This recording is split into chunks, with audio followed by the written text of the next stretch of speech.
यार कल्लू आज किधर जाए यार। आज जाएंगे बाजार, चलेंगे चक्कर मारेंगे। नहीं यार, बाजार में बहुत बुरी तो है। चलो यार, तुम्हें क्या हुआ? तुम्हारे वक्त नखरे करते बहाने करते हो। मुझे नहीं चलना, तुम्हें अगर चलना है तो चले जाओ खुद। मैं तो जाऊंगा, तुम्हें आना है आ जाओ, ना आना नहीं आ जाओ। अरे ऐसा नहीं करो, अपने दोस्त को छोड़ के जा रहे हो। तुम नहीं आ रहे, तुम्हें क्या करूँ मैं? चल छोड़ो, मैं आ जाऊंगा आपके साथ। हाँ नहीं, ऐसी बात मना करो। सही है, ठीक है, फिर चलें।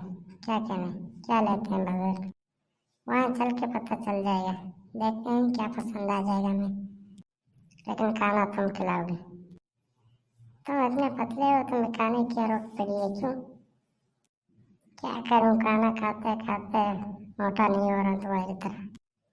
मुझे हर वक्त कहते रहते हो। तुम खाना खाते ही नहीं हो अपने घर में। नहीं, मैं तुम्हारी तरह थोड़ी हूँ। मैं खाता हूँ अच्छी तरह। चल छोड़ यार, गुस्सा नहीं करो। अब चाहे हम लोग चलें भाई।